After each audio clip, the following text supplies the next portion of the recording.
Þetta var sjálfur hundtyrkin ljóslifandi. Böðlarnir austurlensku sem að séra Jón á stað, faðir smiðskonunnar á járngerðarstöðum, hafði formælt hressilegast á stólnum á meðan hann var og hét. Dreka kynið sem engu yrði og satt hvarvetnum á tortíma sæði hinnar dýrlegu bráðar. Þetta alveg stórkostlega texti. Þetta ekki.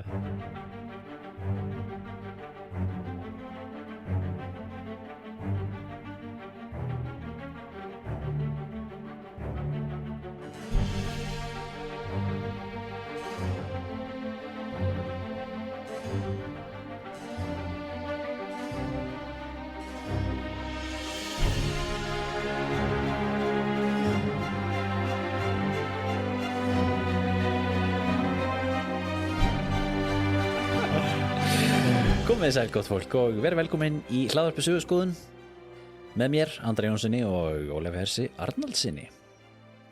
Kom þú sæll, Ólafur? Blessaður.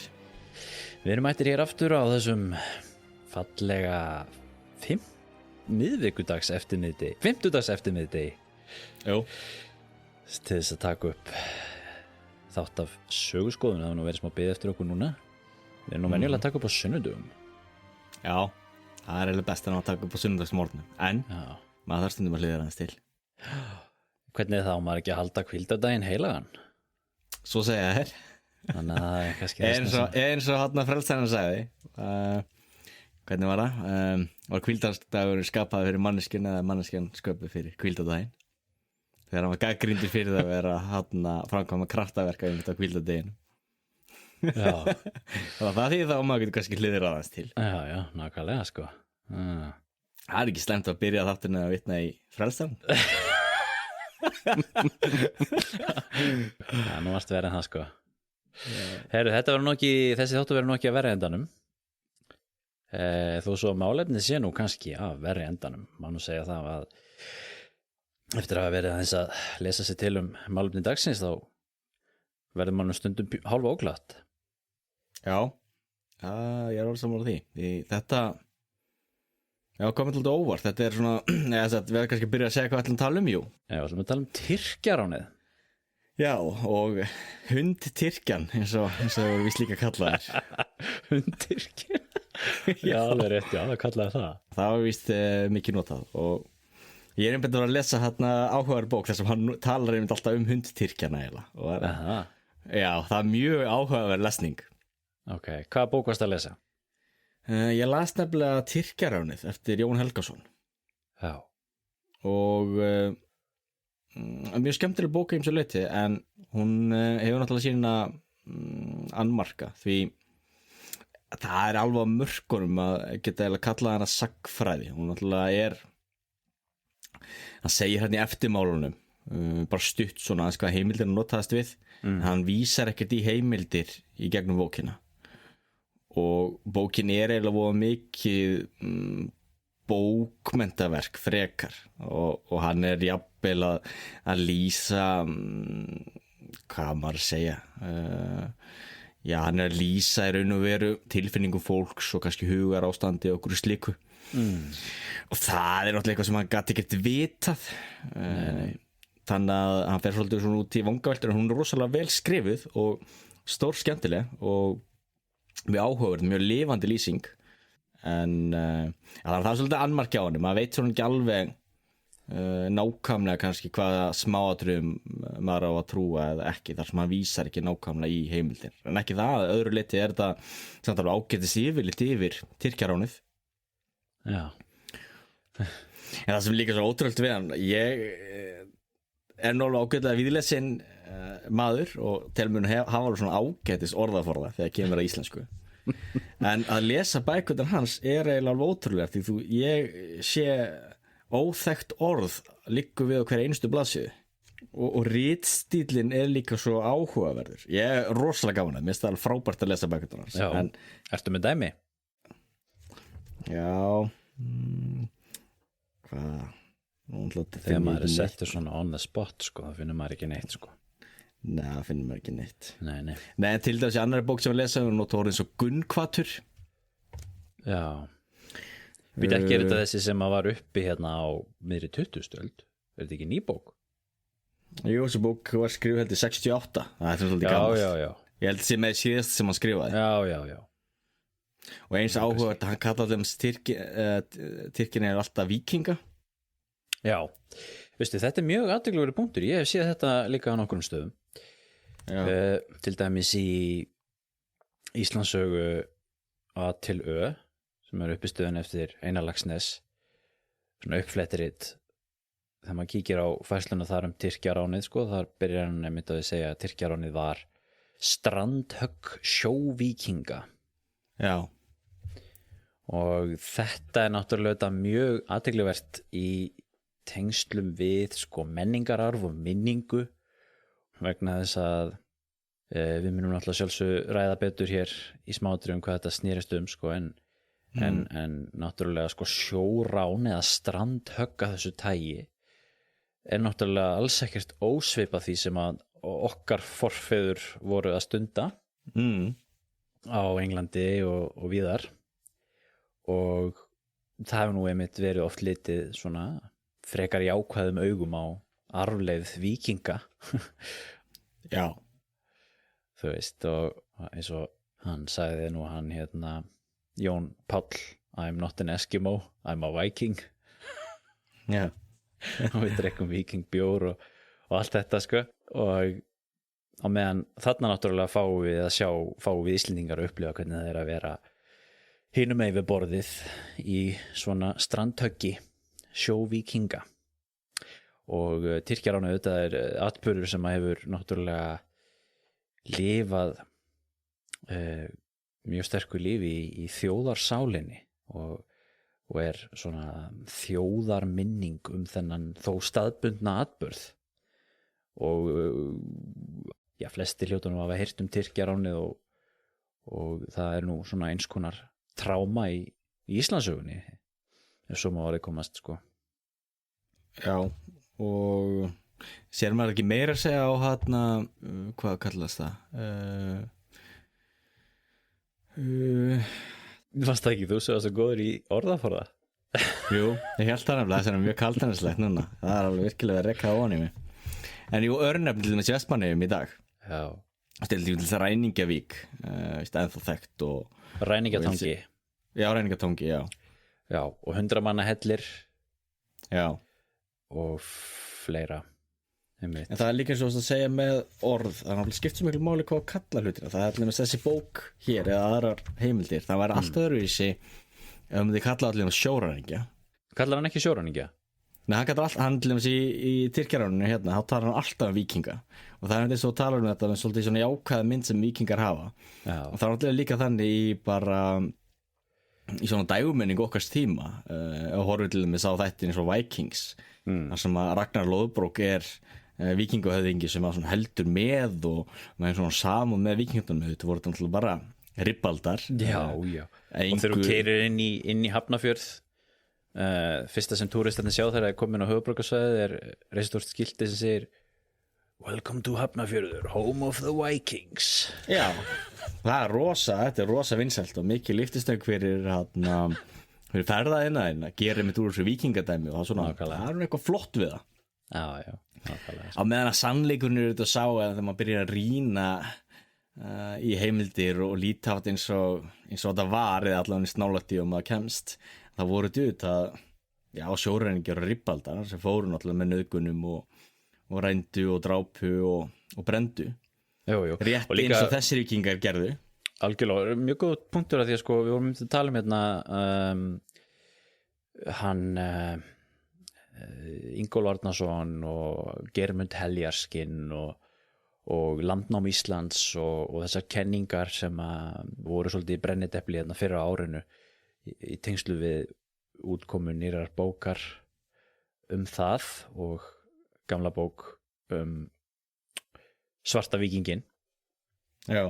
Þú veist, það sem að vera að tala efnahagsmódel á Íslandi og landnámsöld, og eins og hann Bergsveit Birgisson talaði í bókinni Svarta víkinginn, eins og við fórum yfir hér í þeim þætti sko, að þú veist, þetta var svona þræla efnahagsmódel, það sem að þessir landnámsmenn áttu að hafa verið sko svona víkingar sem að stunduðu þetta sem business að ræna fólki og kaupa og selja fólk á þræla markaðunum í í Dyflinni og sigla sér með til Íslands og láta þá vinna hér á við þrælavinnu sko, sem náttúrulega mjög svipað ef ekki það sama og átt sér staðana í Barbarínu sko. 1627. Já. Veistu, það svolítið athyglisvert með hann atburð, Tyrkjaránið. Þetta náttúrulega alveg einstakur atburður í Íslandssögunni og hann hefur fengið miklu meiri athygli heldur en sko aðri svona tilsvarandi atburðir í öðrum löndum eins og til dæmis þá var framið Tyrkjarán í Færeyjum 1629. Það var Tyrkjarán í Baltimore á Írlandi 1631 held ég. þar sem var stórt rán, þar sem að byggðin fór í eyði og þú veist, og þessir atburðir hafa ekki lifað í jafn svona, hafa ekki lifað eins góðu lífi í þjóðarminningunni eins og eins og Tyrkjaránið hefur hér sko. Og hann hefur skrifað svolítið þetta Þorsteinn Helgason sem nú svona kannski einn af okkar fremstu fræðimönnum sem hafa skrifað Tyrkjaránið, skrifað mikið það og skrifað doktorsritgerð það og einmitt mikið svona minningafræði og hvernig þetta notað í kennslu og svo framvegis sko. Og það auðvitað mjög athyglisverð saga það fyrir sig, en það sem ég ætlaði að segja sko, já, þetta einstakur atburður í Íslandssögunni upp á það að gera það líka sko að ef þú horfir á allar aðra þjóðir í Evrópu og kannski í heiminum, allavega langflesta þjóðir í Evrópu hafa í sinni sögu svona hernaðarsögu, þar sem þau hafa sko lent í því að verða fyrir sko innrás fjandsamlegs óvinahers sem hefur gert árás á landið með öllum þeim afleiðingum sem það fylgir. Sko við á Íslandi hefur nú verið svo heppin að við höfum ekki upplifað það eins og aðrar þjóðir og ég manna, mamma sagði alltaf sko, þú veist, hún er svo stolt að því að vera Íslendingur að því við höfum ekki her sko. Já segi ég við þig sem að fer síðan til Noregs til að fara í herinn. Já en sko og kannski hefur við líka bara verið heppin að vera staðsett á okkur sker út í miðju hafi, en já en sko við höfum auðvitað haft innrás og við höfum náttúrulega, þú veist, hernámið og þú veist, innrás Breta á Íslandi náttúrulega 1940 var þannig séð her sem að framdi hernám og tók yfir landi, en það var ekki fjandsamlegur her. Og síðan höfum við náttúrulega haft stríðsátök á Íslandi, við höfum náttúrulega borgarastyrjöldina á Sturlungaöld sem að náttúrulega var blóðu stríðsátök, en það er ekki erlendur innrásar her.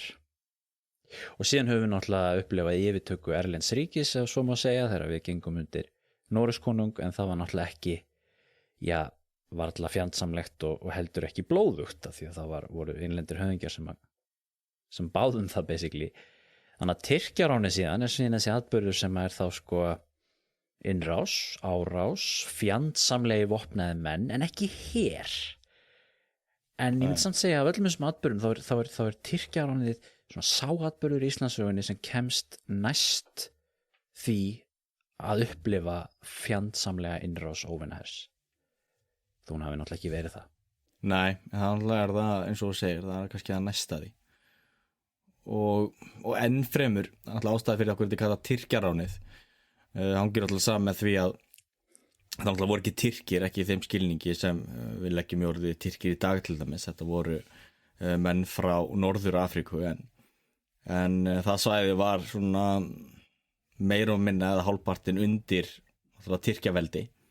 Jú. Og Ottomannaveldið tegði þá anga sína allt frá Marokkó í vestri og alveg austur að Íran og svo suður frá Egyptalandi og norður náttúrulega inn á Balkanska og á þessum árum, hvað það 1627 já, þá náttúrulega var Tyrkjaveldi ennþá að þenjast út og hafi verið þeim þetta að ógna heila rómverska keisardæmi, þýskrar þjóðar hinnar þýsku þjóðar, já. Og Tyrkinir voru náttúrulega svona stærsta ógnin við kristindómin. Já, og má alveg segja þeirra að vera hálfgerðum svona hápunktið þarna, því að það er síðan ekki einmitt á 17. öldinni sem að þeirra veldi fer svona að dala. Jú, og það hangið þá saman með því að meira að segja á litla Íslandi sem var hérna alveg út í sko já, langt út í Ballarhafi og á svona jaðri þessa kristna heims að það bárust samt sögur af Tyrkjum og þeir ógn sem Tyrkland var auðvitað við þessi ríki og Tyrkland átti að vera heilmikil ógn við löndið svo Austurríki eða það sem í dag er Austurríki og hann búin að brjóta undir sig Ungverjaland og voru að ógna sjálfu Þýskalandi og þá var nú stutt til Danmerkur og Tyrkir náttúrulega sátu tvisvar sinnum til þess Vínarborg töpuðu í bæði skipti og ennfremur náttúrulega voru Tyrkirnir ógurlega ógn á Miðjarðarhafinu og það er til dæmis lítið þekkt saga en þeir gerðu strandhögg náttúrulega eftir öllum Íberíuskaga og Frakkland og Ítalíu og það talið á þessum árum hvort sé miðað við frá 1500 til já, kannski að nálgast 1800 og þá tóku við til fanga allan 1,5 milljón Evrópubúa. Já, ég hef eitthvað séð að þessi tölur hafa nú verið eitthvað umdeilanlegar sko. Já, en það var alltaf eins með allar svona tölur þegar þú ert að tala þræla og hversu margir hafa teknir að auðvitað geta menn sett spurningamerki við það. En við erum allavega að tala það að það er alveg mörg 100.000 sem voru þá teknir til fanga mörg 100.000 kristnir það Evrópubúar frá Vestur-Evrópu og ennfremur þeir náttúrulega gerðu líka eitthvað strandtök náttúrulega á Bretlandseyjum og sigldu náttúrulega mikið höfin þannig að siglingar voru mjög hættulegar og það náttúrulega ítti náttúrulega sérstaklega undir þá náttúrulega ógnina og allar þessar sögur bárustu þetta til Íslands og menn voru hræddir við Tyrkina þrátt fyrir það að hafa ekki lent í þeim fram að þessu algjörlega og það var út alla Evrópu mikil svona og þetta tengist þetta mál rosalega mikið inn í sko tíðarandan á þessum tíma sem þessi lúterski rétttrúnaður sem að við munum örgulega koma aðeins betur á eftir en alveg allt líkjandi á þessu tímabili og öllum heimildum og svona og það eru til mikið af svona bænum og sálmum og alls konar frá þessum tíma sem að menn voru að fara með þess á íslensku sko það sem að vera að biðja Guð að vernda sig fyrir Tyrkjanum sko og páanum Já, það er líka mjög áhverð það má ekki gleyma páanum Þeir eru nefndir í sömu andra oft sko Martin Luther var mjög fjandsamlegri í garð páans heldur en Tyrkjans Já, en mér finnst þetta svolítið athyglisvert líka því við segjum sko Tyrkin og þú veist, fyrst þegar maður er að sjá þetta orðalag þetta finnst mér svolítið svona forneskjulegt en það var einmitt oft talað svona þetta og hundtyrkin eins og þú segir sko og líka þú varst inn á sem með sko íbúa náttúrulega Ottomanveldisins eða Ósmanska ríkisins á þessum tíma þetta voru náttúrulega Tyrkir þetta maður ætlar að fara hún í sko nákvæmt þjóðerni þá voru náttúrulega svona tyrkneskir janissarar sem að voru sendir út til þess að stjórna hinum að þessum svæðum sko janissarar voru þá þessir frægu hermenn Tyrkjasoldan sem að yfirleitt samanstóðu af einmitt þrælum sem hefur verið teknir ungir strákar á Balkanskaga og gerðir að einhverjum svona elitu hermönnum sko og sérstaklega í Norður Afríku þá voru þessir Tyrkir sem stjórnuðu þar eins og við höfum nú komið að líka áður þegar við töluðum til þessum Egyptaland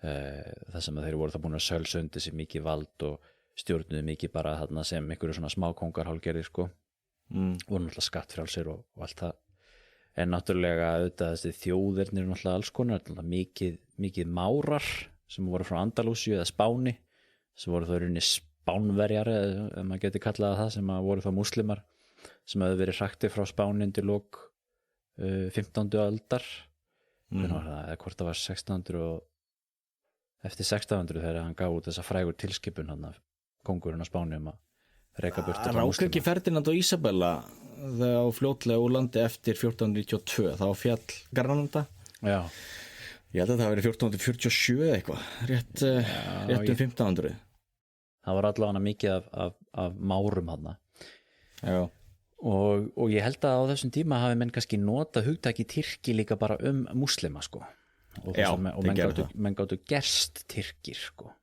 þú veist þeir sem að köstuðu trúnni og gerðust trúskiptingar tók upp íslamstrú þeir voru þá talaði að verða Tyrki sko þannig að ég held að Og það leik líka saman með því að náttúrulega Tyrkir eiginlega réðu yfir svona megnið af þessum íslamska heimi og soldátnin náttúrulega var kalifi líka æðsti trúarleiðtogi og náttúrulega var svo saman vafið einhvern veginn bæði trú og þjóð og stjórnskipun og slíkt þannig að en það er náttúrulega þannig alltaf þegar maður nota svona hugtök maður náttúrulega þarf að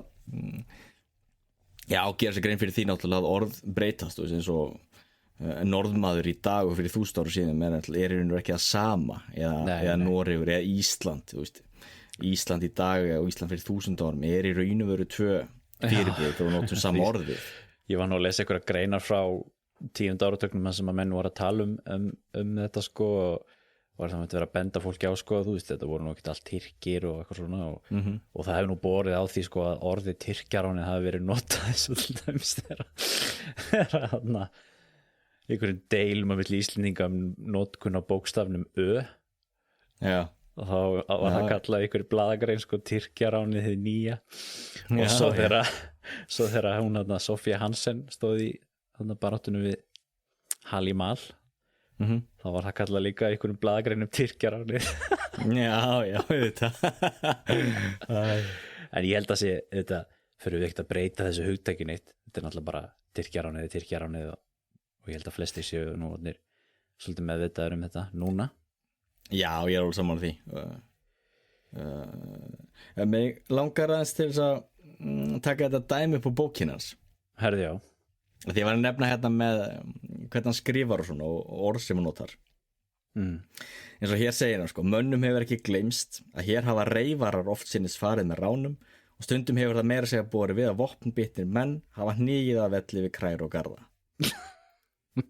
og reyfar jú ræningi sláði upp ég aldrei séð orðið reyfar áður Nei Jú, maður veitur eitthvað vopnbitin maður en það er mjög áhugaverð samt að orða hlutina svona Jú Þetta er maður 20. aldarinnar Já, að því vorum að tala um hundtyrkjan það var hérna sko hvernig hann lýsir þeim þegar þeir koma fyrst að Grindavík Þetta var sjálfur hundtyrkin ljóslifandi Böðlarnir austurlensku sem að séra Jón á stað faðir smiðskonunnar á járngerðarstöðum hafði formælt hressilegast á stólnum á meðan hann var og hét dreka kynið sem engu yrði og satt hvarvetnum að tortíma sæði hinnar dýrlegu bráðar Þetta er alveg stórkostlega texti Þetta er ekki og öll bókin svona og það er bara sko bókin bara skemmtinn í sjálfu sér sko, bara hvernig hann skrifar og textanir, þetta er alltaf svo alltaf skrifar enginn svona í dag Nei en mér ástæðum mjög að finna þetta með hundtyrkjan að því síðan líka, það er mikilvægt að benda á það sem kom mér alltaf óvart þetta voru langt í frá að þetta væru bara hvað að segja þá márar eða Tyrkir eða allsísmenn eða hvernig, líka náttúrulega berbana, það voru mikið af berbum í Norður-Afríku og þess vegna var þetta svæðið þekkt sem Barbaría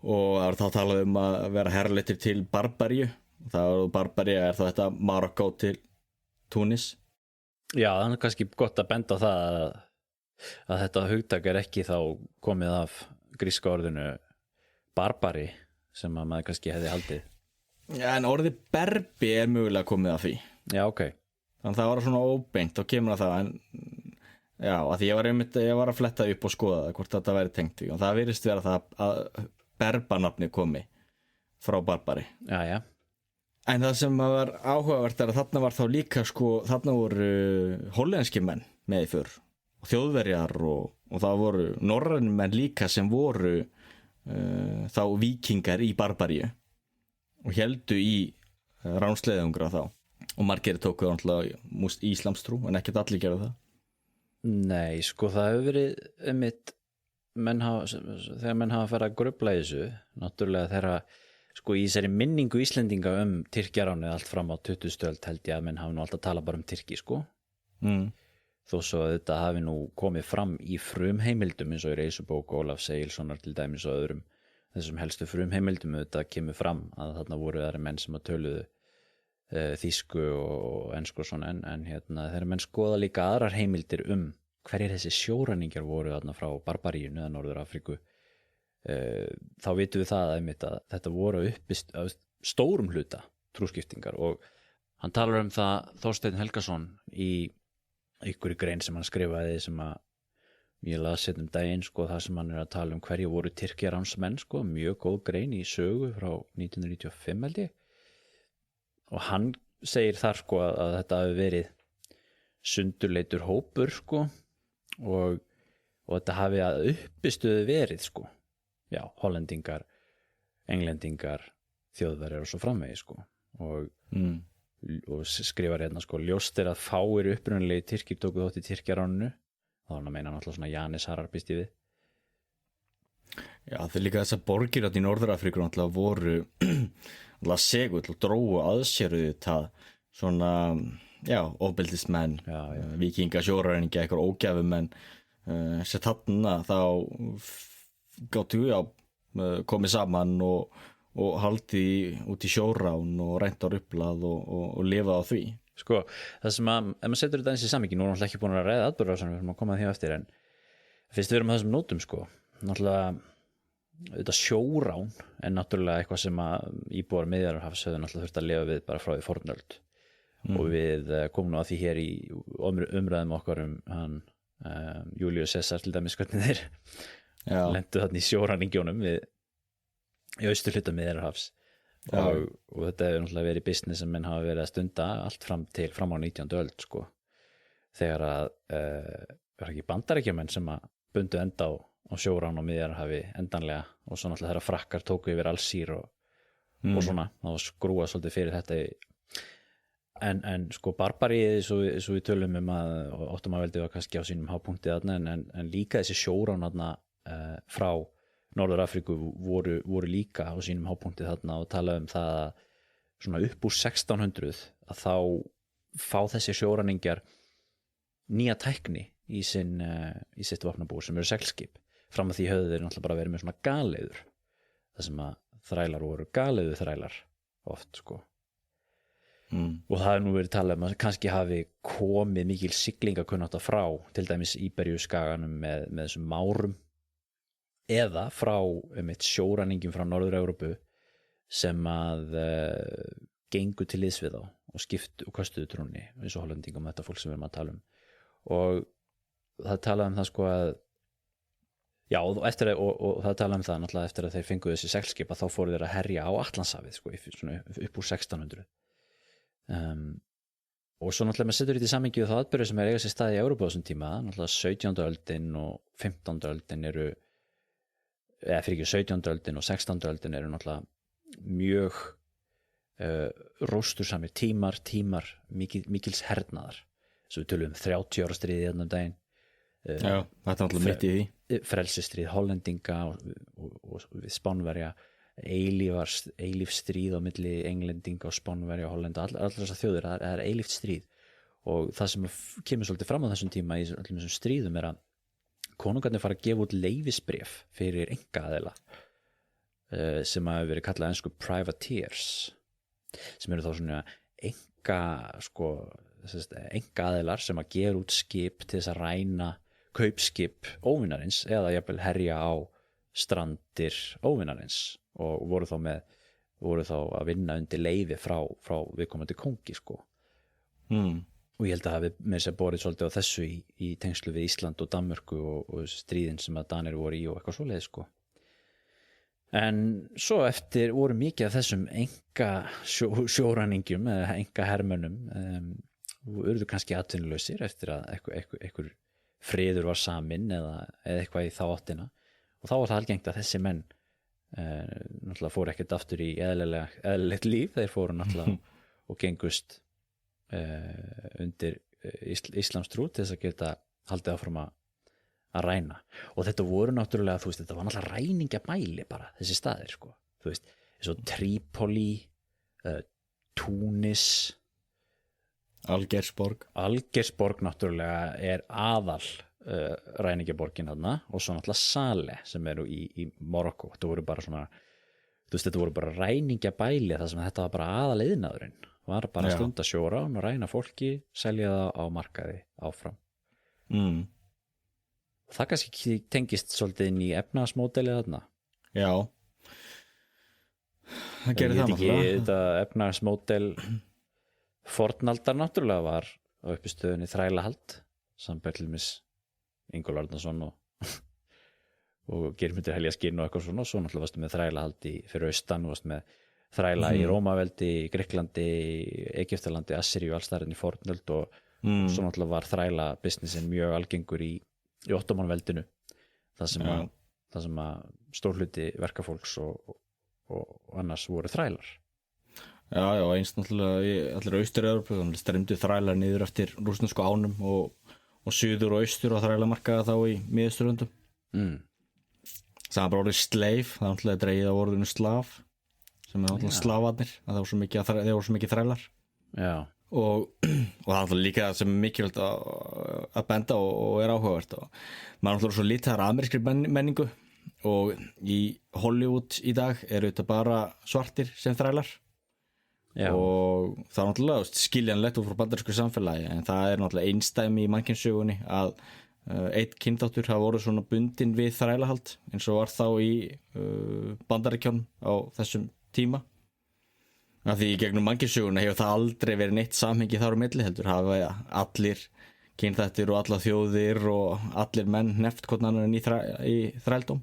En svo náttúrulega í Ottomanveldinu, þar færðu náttúrulega þá ertu komin inn á tímabil miðalda þar sem að trúin er svona aðal hugmyndafræðin, og þar kemur svolítið sterkt inn í hjá Tyrkjum að vera múslimi og að vera heiðingi og var það ekki með þannig að sko félagslegu hreyfanleiki frá því að vera þræll yfir í að vera frjálsmaður var miklu léttari þar heldur en til dæmis í þessari karabísku þræla verslun, þar sem að eina leiðin fyrir menn til þess að komast út úr þrældómi var að flýja eða eitthvað sko, en þarna gastu með krókaleiðum og með því að safna þeirinn pening og annað og svo náttúrulega með því að skiptum trú gátu menn komist út úr þrældómi. Já, ég bara þekki ekki nákvæmlega hvernig það var að komast úr þræluhaldi í Ameríku, en ég náttúrulega veit það náttúrulega var eitthvað að fólki frelsað og það náttúrulega voru líka blökkumenn sem áttu þræla í Ameríku, allir síðustu þrælarnir held ég sem voru frelsaðir í Bandaríkjunum voru í Indjána.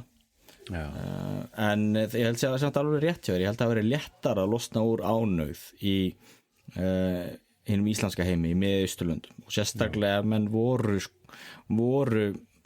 hæfileikaríkir að einhverju leyti, ef menn voru góðir verslunarmenn eða ef menn höfðu einhverja sérstaka þekkingu eins og vera smiður og þá gott maður það var þándleika sem var alltaf eftirspurn eftir að geta smíðað einhverja gripi og selt og haldi eftir einhverju smá hluta, þannig að maður hægt og rólega að safna sér inn eða allir með sverið góður þjónn og veitt góða þjónustu eða þá að eigandi og ambátt myndaðist einhvert ástarsambundar á milli, þá gæti eigandinn séð á ambátt sinni og frelsaði hana síðan, það var allan svona gangur á því, en þannig að var einhver hreyfanleiki. Já, svo náttúrulega þetta fyrst þú nefnir hérna kynþáttinu að náttúrulega þetta slatti af þrælum í Ottomanveldinu voru náttúrulega líka frá Afríku. Já. Og hafði náttúrulega verið stundum mikil þrælaverslun í Afríku frá þessari hlið áður en Evrópumenn fóru að gera það líka. Já, það fóru mikið fleiri þrælar austur og norður til hins íslamska heims heldur en vestur til Ameríku. Bara til þess að undirstrika hvað þetta var brjálaðislega stór og mikil verslun. Já. Og náttúrulega heyru samfélögin sem voru undirlögð af og svo bara byggðust á þrælaverslun. Einmitt. Og það náttúrulega var það líka með þá þessi með barbaríu að þarna voru heilu samfélögin sem voru byggð á þrælaverslun, að menn gerðu út skip og sendu og síðan gerðu menn strandtök hér og þar, reyndan á okkurum og þetta náttúrulega var rosalega hættulegt til dæmis Spánverjar og Portugalar og allar þessar þjóðir, Frakkar og Ítalir og þessi borgaríki voru þetta líka með vel opnuð skip og Spánverjar til dæmis voru náttúrulega í eilífum styrjöldum við þessa sjóræningja og ef þeir náðu þessum sjóræningjum voru þeir teknar lífi strax. Já. Þannig að það var rosalega hættulegur og grimmur heimur þá það. Það var mikið á húfi. Ég held að við getum nú verið ánægði með það að vera ekki uppi á 17. öld sko. Það sé nú. Já. það er mikil mildi að vera lausið það. Hvort heldur sem í Norður-Evrópu eða Suður-Evrópu eða í Barbarínu? Já, en til dæmis áhugavert að hann má vel eiga það Jón Helgason eins og hann tekur þetta sjónarhorn alveg með að það sé létt kannski að mála Tyrkina sem sérstaklega slæma en í raun og veru hafi bara samfélag heimsins verið svona eins og hann bendir á alltaf með 30 ára stríði þar sem að átti helmingur þýsku þjóðarinnar var þurrkaður út. Já, einmitt. Í ýmsum deilum og eins þetta náttúrulega voru allavegna já, þú finnur allavegna hrylling út allt en ekki það breytir því náttúrulega ekki að lýsingar náttúrulega er rosalega þegar að þeir gera þetta strandhögg á Íslandi og það allir með sem að við byrjum aðeins þar að þegar þeir allir með siglaði Grindavík að þá plataðir mennina fyrst með að þá senda einmitt Tyrki sem voru þá, hvort það voru ekki hollendingar eða norrænir menn eða eitthvað þannig að menn, þetta kemur mönnum á óvörum, það er ekki eins og þarna komi hörundstökkir menn í skrýtnum afrískum fötum og menn áttu sér strax að heyrðu þarna er hundtyrkin komin heldur þvert á móti þarna voru bara einhverjir Norður-Evrópu búar sem þeir spjöllu við og svona þannig að þeir náðu að plata á. Já. Sko, þeir eru farnir að herja á Atlantshafið árið 1627 Jan Jansson heitir þessi ágæti hollendingur sem að hafði gengið til liðs við sjóræningja og tók upp nafnið Murat Reis og var forystumaður þarna, hann áttu síðar eftir að vera eða jafnvel bara þetta leyti hvort hann átti að verða þarna, átti eftir að vera landstjóri eða stjórnandi þarna í Sale sem var á tímabili líðveldi innan gæsalappa eða svona ræningjabæli sem maður sér í sjálfstjórnar ræningjabæli sem maður sér í Pirates of the Caribbean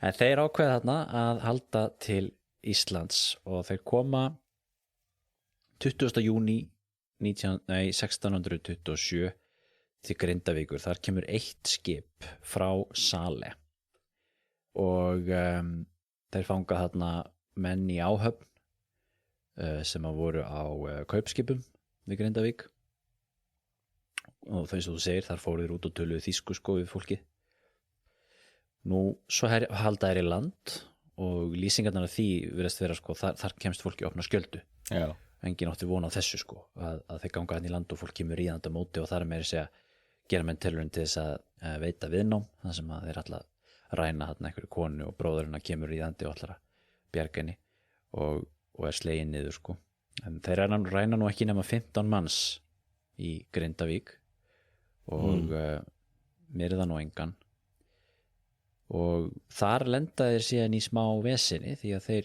halda síðan áfram í 8 Bessastöðum og þar eru auðvitað mjög skemmtilega lýsingar af því hvernig sko hirðstjórinn Holger Rosenkrantz sem var húsbóndi þar á Bessastöðum lét hlaða virki úr torfi og sett upp byssur og þarna átti nú að hafa verið Jón Indiafari sem að skrifaði síðan sína reisubók hann var byssuskipta þarna tók á móti þeim og það fór nú ekki betur en svo að þeir strönduðu skipinu sínum það ekki?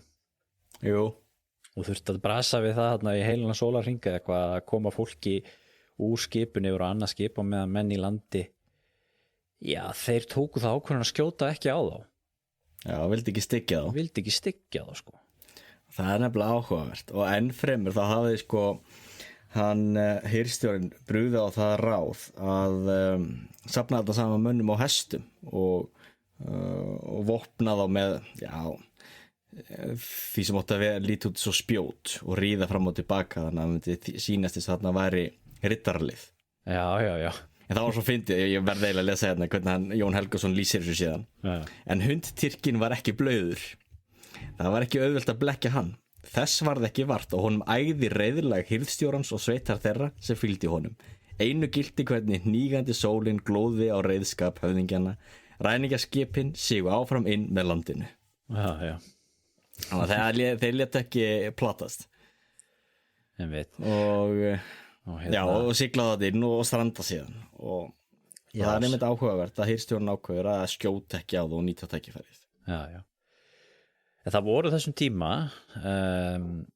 mikið af enskum skipum að sigla þarna, enskum duggum og voru þarna á veiðum og það voru ensk herskip þarna að verja þessar duggur sko undan Snæfellsnesi held ég og þeir gerðu boð til þeirra að koma og þessi ensku herskip sildu til þess að reyna að góma þá en komi ekki í taka tíð. Já, og enn fyrir mig þeir nefnilega ætluðu að halda á Vestfirði. Já. Segja víst, en ensku skipin einmitt voru á þessum slóðum, þannig að þá hættu þeir við það. Já, einmitt. En svo berast nú tíðindin og menn verða náttúrulega hræddir og í Vestmannaeyjum grípur náttúrulega sig mikill ótti við fréttirnar af þessu Tyrkjaráni þarna í Grindavík og nú ef maður kíkir aðeins á sko Vestmannaeyjar sko.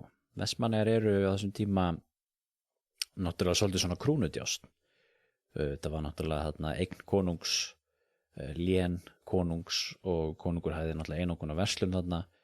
Það hafði verið svolítið í svona þessari landvarnarsögu Íslands á þessum tíma. Voru Vestmannaeyjar svolítið, já, spiluðu svolítið hlutverk þar sko og ég myndi út af því að það hefði verið mikið þarna englendinga og aðrar þjóðir sem voru að veiða þarna og Danir höfðu verið svolítið að brasa í því að reyna að fá englendinga til að láta þessum veiðum og í því skyni hafði verið svolítið svona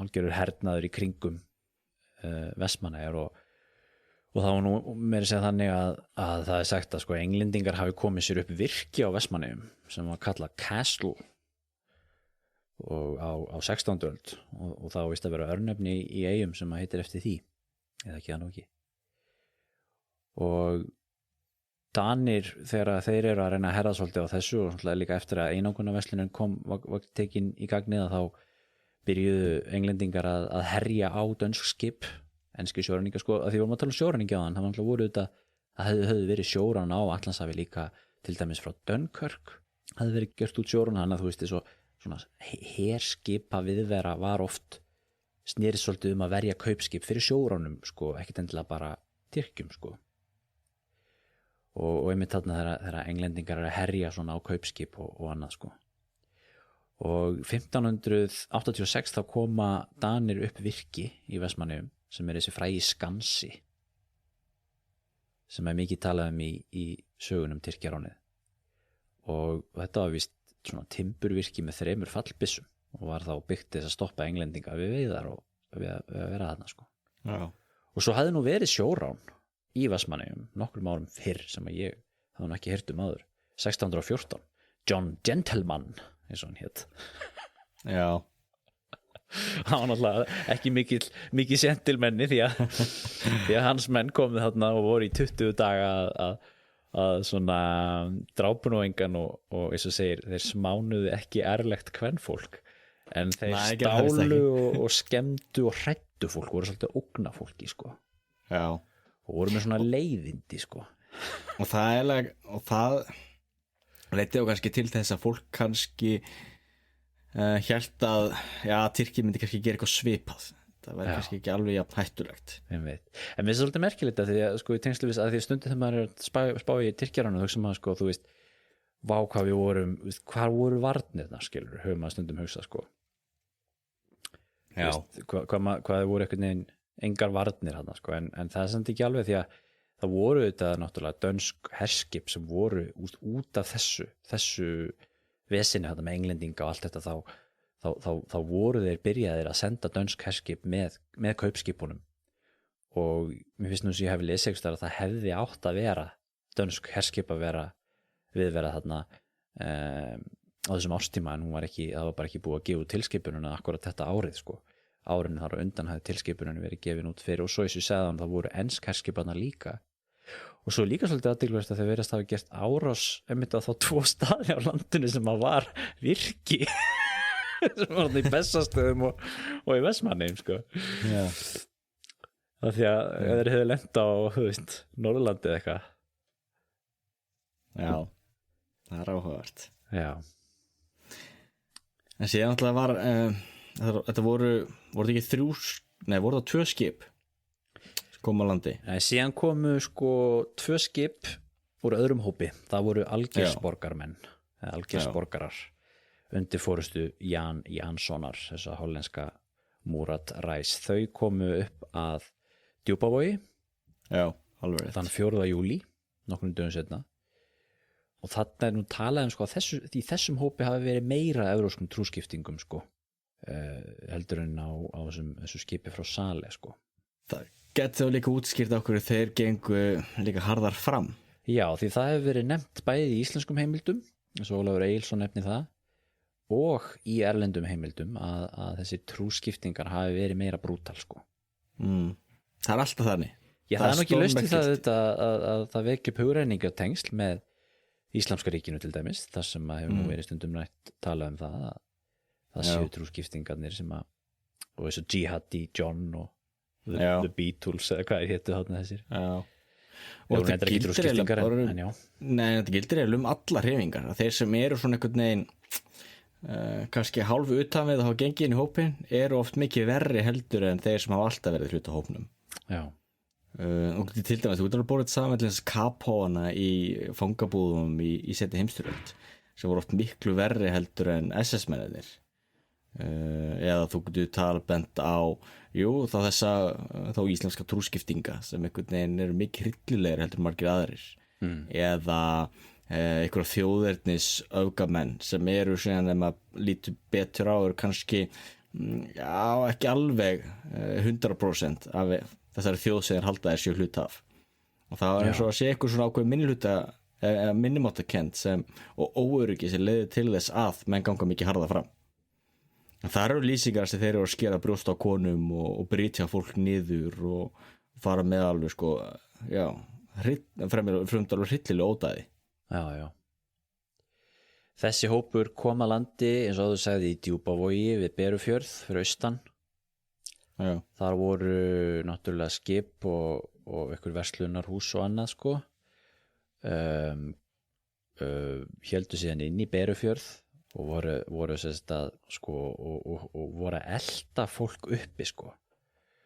Og það er alveg ótrúlega að þeir sko, mér skilst að þeir hafi elt fólk sko, eða sko á landi hafið þið farið alla leið upp í sko að tala um Heydali held ég sem í Breiðdal sem sko næsti dalur sko, næsti fjörður við hliðin, og ef landafæraðin skjálfast mér ekki, en ég nú svo sem ekkert svo kunnugur staðátum að það fara austan því miður.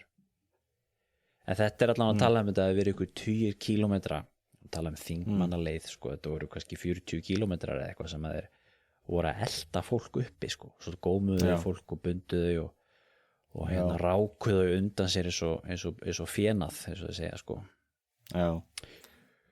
Og svo Helga svo kallar við alltaf bandingja. Fólki sem búið að binda. Hann maður með alltaf hreinu, Jón Helgason sko. Svo siglduðu norðurætti til Fáskrúðsfjarðar og ætluðu sér eitthvað lengra, þegar en komið fram í Reyðarfjörð þá var þar mótvindur, þannig að þeir snéru við og þá bættist við eitt skip í hópinn og þá hélduðu til Vestmannaeyja. Það er nokkrum dögum síðar, þar sem að aðal hildarleikurinn átti sér stað, en það voru samt sko 110 manns teknir á Austfjörðum. Og 9 manns voru myrtir. Og svo lentu þeir hérna í Vestmannaeyjum nokkrum dögum síðar.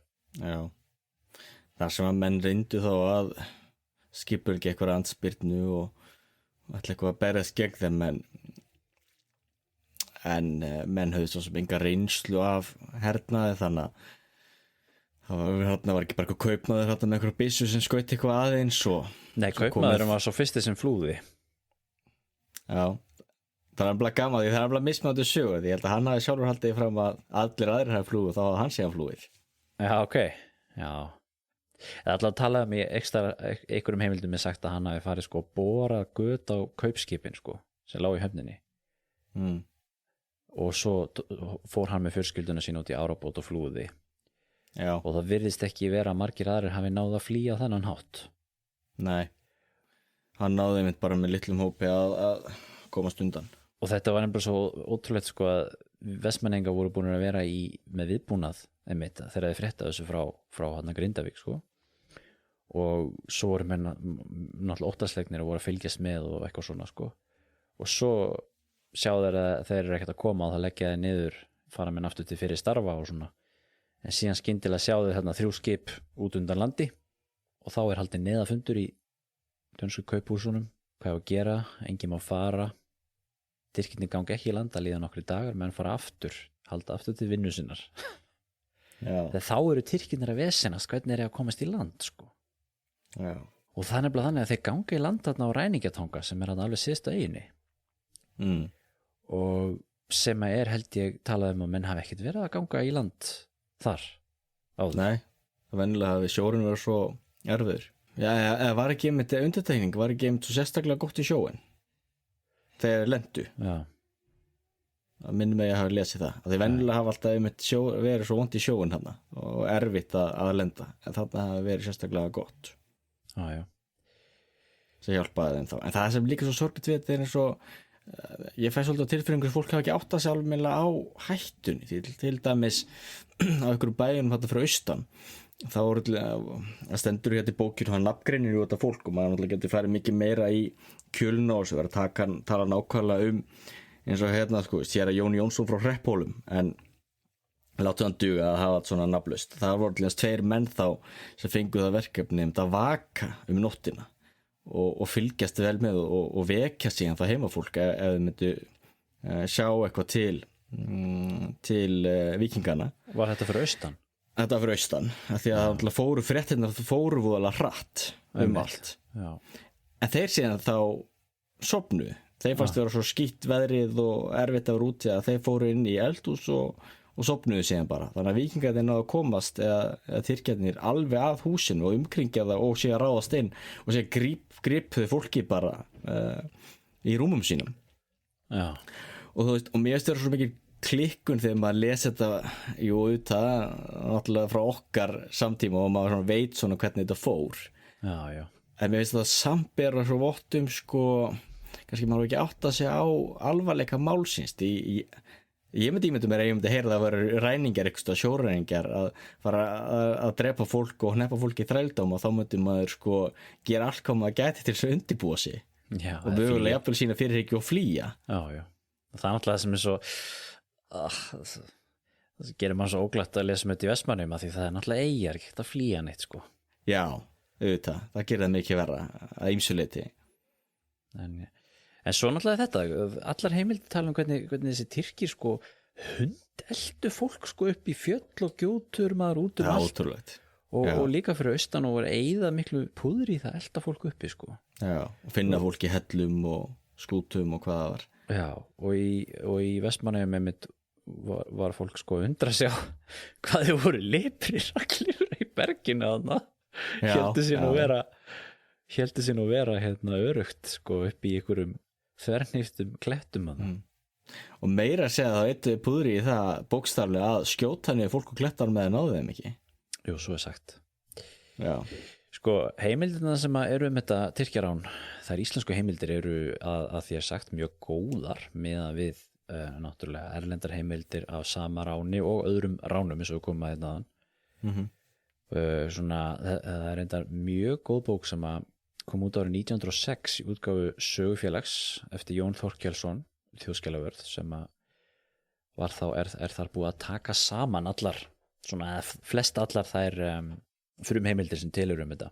Já, hann mitt vitnar í hann Jón Helgason. Hún heitir Tyrkjaránið á Íslandi 1627 og svo bók er aðgengileg á netinu á bækur.is, mæli með því fyrir áhugasama og það er talað með þú veist, þessi heimild hver skrifaði hann og hvenar og allt annað náttúrulega og hvar hún er geymd og saga handritsins og svo eru þau líka með mismundi útgáfur og afskriftir eins og þessi helsta heimild sem ég vil tala sem er frumheimild Ólafs Egilssonar sem var prestur var hann ekki í Ofanleiti?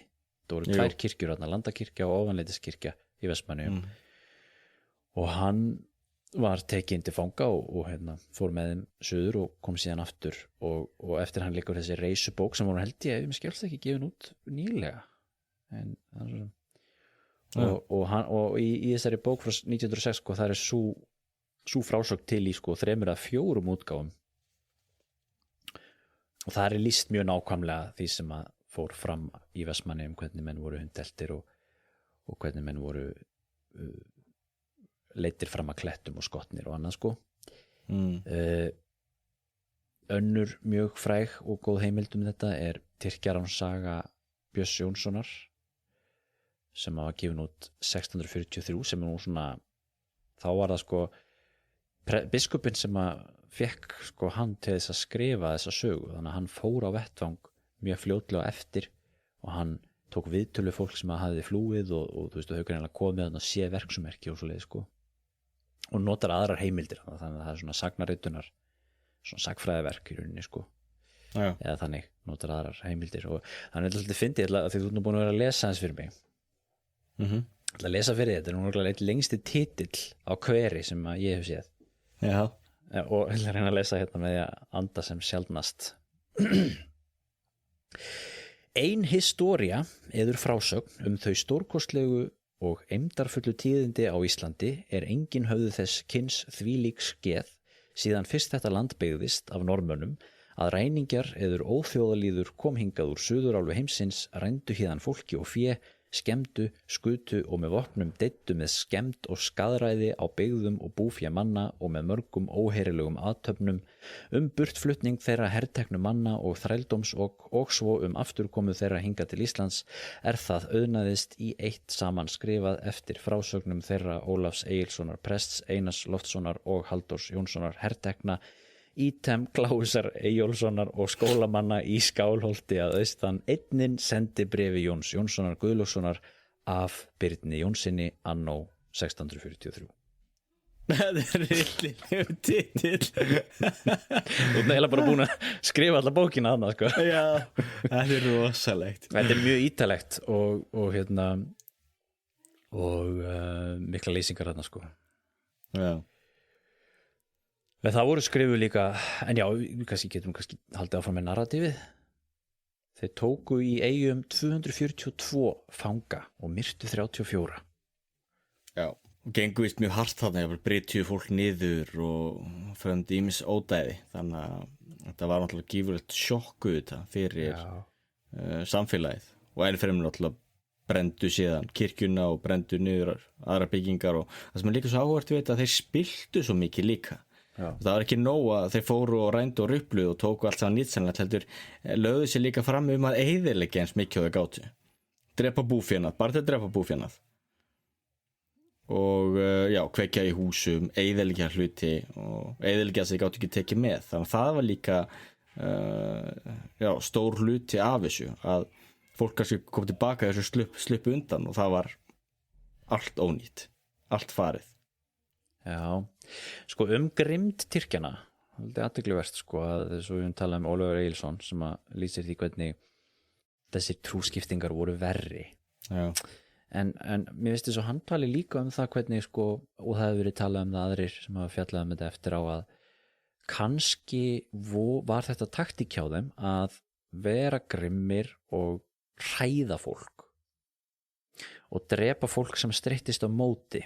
Við tala ein frumheimildin segir sko einhver strákur hafi alltaf að binda hann þá kippir hann að sér hendinni og þá höggvar á honum hendina og skilja hann síðan og stinga hann síðan og skilja hann eftir í blóðu sínu og hann þetta komast lífs af en ef maður hugsa þetta sko þú veist ok, hann kippti að sér hendinni því það þá fólk hafi þá flestir aðrir hafi þá bara ekki streyst á móti sko það er spurning en þetta er alltaf ákveðið svona þeir eru alltaf verið að herleiða fólk skilur meina stundum og eins og við þekkjum þetta með svo helförin og annað meina þetta voru ekki allir að streytast á móti skilur Nei, ef sjokki alltaf það mikið það getur vel verið að fólk alltaf lamast bara og veit ekki hvernig það bregðast við og auðvitað það alveg rétt þeir alltaf gerðu í því að vera hryllilegir þegar þeir ráðast fram með öskrum og látu upp og svona til þess að hræða fólk það er alltaf hluti af þessu eitt af hræðslu viðbröðunum það er að frjósa Já, og svo segir hann sko leiðu voru komnir í skipið sko þá eru menn ekkert svo rosalega vondi við þau Nei, það er bara áhugavert ekkert jafn mikið svo í Eyjum sko Nei, og eins og hann talar líka hann, presturinn að náttúrulega konan hans eignast barn þarna í skipinu Já. Og þá einmitt koma Tyrkirnir þá með eitthvað klæði sem hún getur þá vaðið utan barnið og eru svona þokkalegir að ýmsu leyti og til dæmis huguðu mikið betur að þeim heldur en öðrum vegna þess að já, þau voru svona aðeins fínna fólk. Já, hinn presturinn Jón Þorsteinsson ef mér skjálfst ekki, hann var hins vegar veginn og það nú minnisvarðum hann þarna í Eyjum. Já. En aftur að þessu með grimmdina, því að þeir söfnuðu fólki saman í kauphúsunum, svo völduður úr þeir þá sem þeir vildu taka með, svo brenduður húsið og drápu fólki sem var inni. Já. Já. Já. Þú veist, þetta er svona tegunda atburð sem þetta er bara gjörsamlega algjörlega einstakt í sögu Íslands. Þannig að það er ekki skrítið að þetta hafi þessi gríðarlegu áhrif á okkur í þjóðarminningun. Enda náttúrulega fór þessi saga allt land eins og eldur í sinu og vatt síðan þetta upp á sig. Hvað voru skip, hvað voru margir menn. Einhver saga gekk út á það að þeir myndu þeir hefði verið með flöskur fullar af mannablóði og púðri sem drukku á þess að komast í ham og myndi síðan halda til orustu. Þannig að þú veist það rutt upp úr svo líka allavega svona ægilegar sögur og íkjur. Einmitt. Mikið af þjóðsögum líka í kringum þetta. Já, mikið af þjóðsögum. Og einmitt svona eins og til mis, við höfum nú örugglega heyrt söguna mörg hverjum það það hefur verið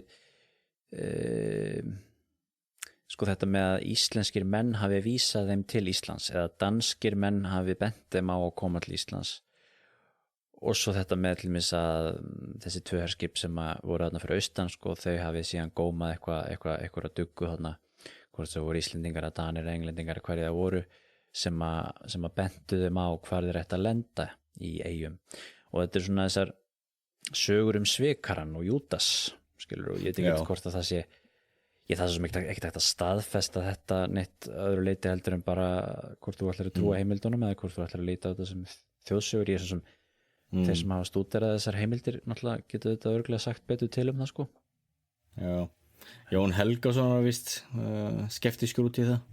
Já, en svo hafa aðri bent á að þú veist auðvitað vissu þeir af Íslandi, menn Ísland var á kortum og mikið af þessu vissu segir, þetta voru Norður-Evrópumenn sem voru þarna, þetta voru Hollendingar og Englendingar og ég meina þeir hafa ekkert þurft einhverja svikara til þess að benda þeim á landið. Það passa mjög vel inn í þessa sögu Já, það gerir það. Já. Og líka, það var líka einhver saga að einhver maður Þorsteinn hafi víst átt að sem hafi verið vist var ekki pressins hans hvað hét hann sem Jón Þorsteinsson. Jón Þorsteinsson. Já, og það hefði meitt maður í hans þjónustu svikið fjölskylduna. Nákvæmlega. Það allir var ein flökkusagan vegna þess að þau komist nefnilega undan og voru í helli að fela sig. Já, og hann segir, hví ert þú ekki í kirkju þinni? Já. Ég var þar í morgun. Þú verður ekki þar á morgun. Já. En það er allir ekkert það er svo sem ekkert sem bendir til þess að þau hafa verið einhvern veginn svikið þarna í hönd vikinga. Já, það er ekkert annað en bara þær heimildir sem eru. Já, og síðan náttúrulega það sem er náttúrulega erfitt með svona þegar svona langt síðan og svona, þú veist, hvað er rétt og hvað er flökkusaga og hvað er þjóðsaga og já, hvað er hvað, það er ofta erfitt að skilja þar á milli.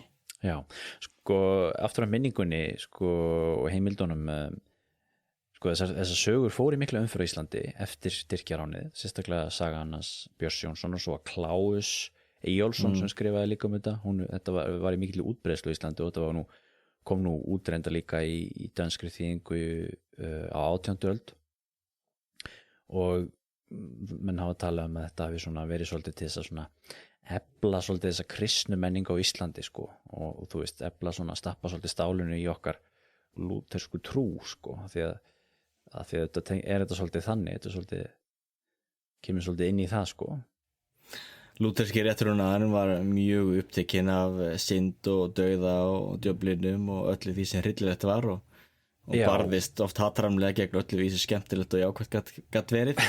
Þannig að menn einmitt notuðu þetta sem algjör með því líka kilvu sem þeir börðu söfnuðin með. Margir litu svo á að þetta væri Guð að refsa Vestmanningum og íslensku þjóðinni út í það farið fyrir syndir sínar. Já. Og svo hugmynd stóð mjög sterkt það vil mér tala að menn sumir hafi litið svo á að til mér þú veist, að ránið þarna 1614 John Gentleman Gentlemanni mikla, að það hafi verið svona viðvörun sko. Já. Og mér finnst líka svolítið athyglisvert að hann segir að Helgi Þorláksson í sögu Íslands 7. bindi eða eitthvað 17. öldina og þar skrifar hann sko að Vestmannaeyingar þóttu sérstaklega syndsamlegir að það hafi verið bágt siðferði í eyjum.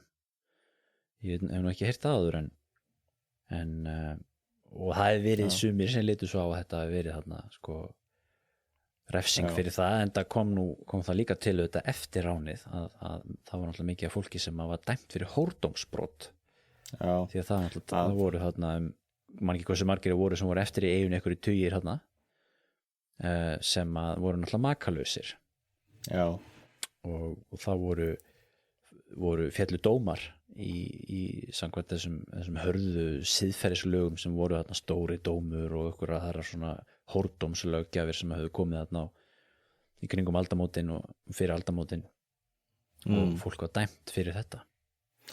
Já, og það var náttúrulega hluti af vandamálinu þá fyrir þá sem lifðu af að makinn var kannski hneftur í þrældóm og fluttur suður eftir og samkvæmt lögum þurfti maður þá að bíða í 7 ár þá getur maður gifst aftur en í þessu samfélagi þá náttúrulega varstu algjörlega háður því að vera gift eða kvænast á nýju vegna þú varst háður vinnuaflinu, þú varst háður í eignast börn sem gáttu unnið og fjölskyldan sem framleiðslu eining myndi einmitt geta sinnt því starfi.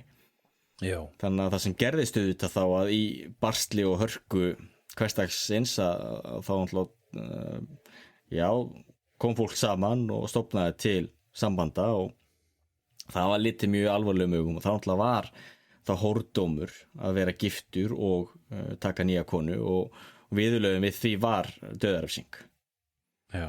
En það var nú menn voru nú ekki svo harðir og illkvitnir að þeir fylgdu þeim lögum eftir þannig að málinu var skotið til konungs og konungur mildaði þetta allt saman og svona kom í vekk fyrir það var nú, það var stoppað að fólk yrði dæmt til dauða fyrir þetta. Já, ég held að það hafi verið svolítið svona svolítið skipta skoðanum þetta mál á þessum tíma. Það var það. Hversu strangt menn átt að ganga í þessum réttrúnaði og svo náttúrulega þá samúð með þessu fólki á hinbógin og síðan konungurinn kemur inn í þetta líka sko. Og svo náttúrulega kom líka hægt og rólega voru náttúrulega einhverjir aðeinar sem komið tilbaka þeir höfðu þá fregnir að því til dæmis að það eiginmaður þessari konu var látin og þess vegna þá var hennar brot allt í einu ekki lengur hórdómsbrot heldur þá það hún hefði lifað sem frilla. Jú. Þá var það náttúrulega ekki dauðasök við því að lifa frillu lifnaði þó að það væri alvarlegum augum litið. Já. Þannig að það var svona hluti af þessu og en ekki það, það var þetta pressa líka frá kirkjunni og biskupar voru til þess að pressa á presta sína að halda uppi góðu siðferði þarna í eyjum. Já. En það sem er líka svo erfitt við þetta finnst okkur þetta hryllilegt, þetta hryllilegt að halda uppi svona siðferðisboðskap en maður gleymir því líka hvað samfélagi var fátækt og ömurlegt að stór hluti af því auðvitað að halda upp í þessu og reyna að koma lögum og reglum á lifnað fólks var náttúrulega að reyna að halda aftur af barneignum og komið vekk fyrir það að það væri aragrúi barna sem fólk sem gat ekkert séð farborða fyrir og gat ekki alveg upp. Það var svo dýrt, það var svo bláfátækt samfélag eins og hver niðursetningur í að sveitaómagi eða hvað maður vill kalla það var gífurleg byrði fyrir hreppinn. Og þess vegna náttúrulega var siðferðislöggjöfin svona hörð að ýmsu leyti og það er náttúrulega voða létt fyrir okkur í dag að dæma það því náttúrulega við lifum eins og við erum með 10% ríkasta fólki í heimi meðal Íslendingum, þess að fátækustu Íslendingar eru ríkari en megin þorri mannkyns. Og hvað þá ríkari heldur þetta fólk. Já. Þannig að það náttúrulega er hluti af þessu. Þannig að það var ekkert bara ílska mannsins sem einhvern veginn leiddi til þess að menn voru að halda upp í svona rosalega hörðum lagabókstaf. Og það var líka verið að reyna að halda bláfáttöku samfélagi gangandi. Já, lögin eiga náttúrulega rætur sínar í samfélaginu. Já, og náttúrulega eru að reyna að berjast náttúrulega aðlaga sig út að samtíma sínum og þeim ögrunum sem þar eru. Já. En auðvitað þetta ömurlegt eins og þetta, hann talar allir um það náttúrulega, Jón Helgason, hann talar drekkingarhyl. Já. Og hann allir segir sko, þegar hann talar drekkingarhyl, réttlætið átti sér bústað í þessum hyl. Í því vatni sem þar hvíldist eftir loftköstin niður í gjána var fyrirkomið konum sem fellt höfðu á sér dauðasök með forboðinu samlagi við karlmenn. Já. Og veist, maður getur ekki ímynda sér samfélag sem lítur á þetta, þarna sé sko réttlætið. Nei. En það er náttúrulega líka þannig og lest dóma frá 17. öld. Það menn voru náttúrulega með gapastokku líku út allt og hústryggingar Jú. og eins þetta, þú veist, að dæma menn fyrir þjófnað sem við svona verðum tilbúin að meira segja að horfa gegnum fingur okkur með vegna þess að við lifum í svo velstæðu samfélagi.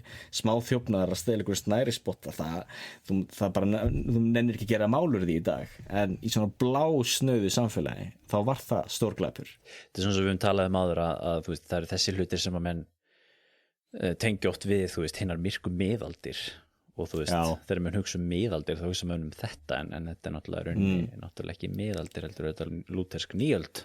Þetta er lúterski réttrúnaðurinn sem var agalegur, því kaþólikar mega eiga það, að í kaþólskum siða þá þurftir gastu farið bara til pressins og þú gast þar játa syndiðinnar og svo þurftir kannski að greiða fyrir það einhverja ákvæmnu upphæð og fara með nógu marga marjubænir og þá varstu svo sem í ágætis málum. En lúterska viðurkenndi ekki slíkt. Nei. Þeir voru miklu harðari, mikið harðari. Nákvæmlega. Herðu, sko, hvað gerir svo? Þeir sigla burt með, þetta eru hvað, 300 og eitthvað fangar tótal, cirka. Já. Og cirka, vel yfir helmingur eigaskeggi eigum held ég. Og hvað voru nú lengi þarna, einhverjar vikur, ekki marga vikur á leiðinni suðrettir.